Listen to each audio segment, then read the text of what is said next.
Hey crafty cuties, welcome back to Paper Terrace. My name is Jessica and I thought that it would be interesting to take you through my process for packaging up these journal packs that will be getting sent to my Patreon members for the month of February.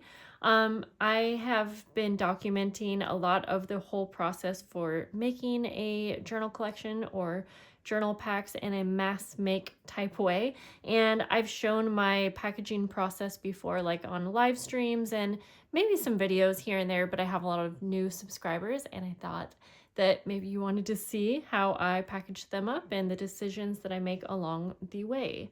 So I am packaging up journal packs for my Orchid members on the Patreon. And the main item is this envelope that has a frame and a pocket. Comes with a monthly little welcome letter. It always includes like a postcard or a card, something like that.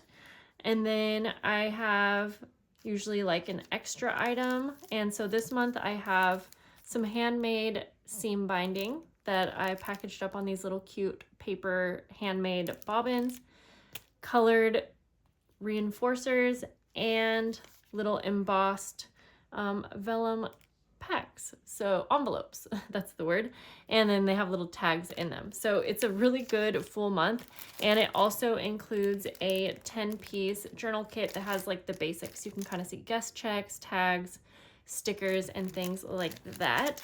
And my job now is to package these up in a way that I can basically get away with the least amount of postage. This tier, I never really took into account how much postage was going to be. And so this is a tier that I'm slowly trying to morph over to my wildflower tier, in which I charge just a couple dollars extra for, I think it's a $5 difference. I could be wrong. You know, where I actually am like charging for the postage, but I also have so many members on this tier that I never wanted to just take it away. So let's see, I think I'm going to see about putting these in the envelope. That might be the best way to package everything. The goal is to try to package everything up as flat and even as I possibly can. I try to worry about presentation, but at the same time, sometimes I just have to put more of the focus into getting everything in an efficient way. So hopefully you can see, I think I'm even gonna put the letter in here. So it's kind of fun that everything can fit into the monthly envelope actually. But then we have our 10-piece pack, which I'm going to go like that. The other thing that I need to do is to use my little stamp here for my return address. So I'll go through and do that on all of them, but let's get this in here. And my goal is that it's under an ounce, but I think I went overboard this month. I do think it's probably flat enough to be considered a letter, but I'm gonna weigh this just right off camera here. I'm guessing it's more like 1.5. Yeah, it's 1.4 ounces. So I did go over on ounces, but I can't avoid that all the time. So we're just gonna put that to the side, and then we're just gonna package some of these up, and I figured we can just kind of chat while we're doing it. I have been getting a lot of questions about Patreon and putting together journal collections, and I've had it asked quite a bit, like how long does it take me to put a journal collection together? And those questions are so hard for me because I never really do the same thing over and over. Like I do, but I change up the details quite a bit. So even with Patreon, I'm sending out handmade journal packs every month, but they're always consisting of different things. Some months I collab with other people. Some months I add something extra because I'm excited about it. So all of those details kind of go into all of it. And for instance, this month with Patreon definitely took me a little bit more time than I normally spend, but I know that it's totally worth it because I'm actually so happy and proud of the way that they all turned out. So now I'm doing it kind of an assembly line style packaging, and I'm going to grab one of everything and just bring it here in the center to ensure that I'm not going to forget anything. And I think sometimes I'm going to manipulate which color card I'm using if it's going to match a little bit better. So for instance, this matches really cute with this. So I think I'm going to try to basically kind of put this all together in the envelope. This is definitely going to take me a little bit extra time. Okay, so I'm going to have to put that in sideways, so that's okay though. And then basically I'm going to fit these two things in the envelopes. It might seem like a minor detail, but I really have to pay attention to how I package things up. This is the most stressful part of Patreon, is the sending them off part. It's not easy working with the post office and all of the rules that go into letters and being charged only for a letter versus a package, and the price goes up pretty crazy. My wildflower members, since I use things that are a little bit more dimensional, I'm usually paying around, I think it's about $1.86 if I remember, a little less than $2, but there's a lot of times I end up overpaying a little bit because there are no stamps for that exact amount unless I go to a place that has like a printable kiosk for stamps. So anyways, yeah, I really have to make sure that I am packaging things as smart as possible.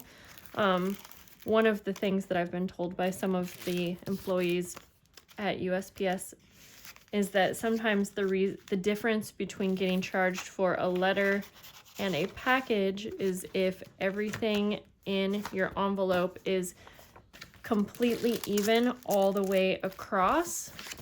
So even though we're just sending paper, if it's like a little bit thicker on this side versus this side, they automatically are going to charge for a package. Now, I talk about postage quite a bit because I'm dealing with it every month at 135 different packages, and sending a letter that's bulky like this is just a little bit tricky, and it has to be so specific. But I've had a lot of people that will say like, oh, I always only just put one stamp on something like this size and I've never had any issues. Well, very well could be, but when you're sending 135, the chances of anything getting caught and sent back is just a lot greater than if you're just sending one every so often. I just have a lot higher chances of, you know, my packages being looked over a little bit closer. Like for instance, this one, even though I'm packaging up kind of the same thing as we're going along, this seam binding for whatever, I can already feel a difference, that it feels a little bit lumpier. And I tried so hard to put them on here super flat, but that takes a lot of time. So that difference could actually have them say, we're going to charge you for a package, not for a letter, you know, which, yeah. So for instance, so these are about 1.5 ounces. And I should be able to get away with one stamp and then 1 extra ounce stamp. But if they say, no, you have to pay for a package, not a letter, then it's going to go more, I think it becomes closer to like $3.50-ish. But I just try my absolute hardest to make them pass as letters, and even simple little details as like putting my little 10-piece kit up a little bit more so that not everything's like in the middle. That way, again, everything's as flat and even all the way across as it can be. So there is a lot that goes into my thinking process as I am packaging things up, and then especially even just making sure that I'm getting one of each into every single package, which normally I'm not talking, so it's not a big deal. But I did just notice a cute little coincidence is that this little bow matches the same scrapbook paper that I used for the envelope. And I love when little things happen like that. They are happy accidents. So we're just gonna keep on here, and I'm just going to continue this now all the way until I have everything packaged up. And again, I'm just packaging my orchid tiers right now. I have a lot more to go, but I will say I get so happy when I'm all done and these get to be on their way to you guys. There is really just so much love that goes into the whole process, and while some parts are a little bit more stressful or more work than others, I always love the final look of the packs and, you know, the completed month. It feels so good. So that's really going to be it for this video, as the rest of this is going to be redundant. Thank you guys for hanging out with me. Thanks for giving the video a thumbs up if you like videos like this, and I will see you guys soon. Bye.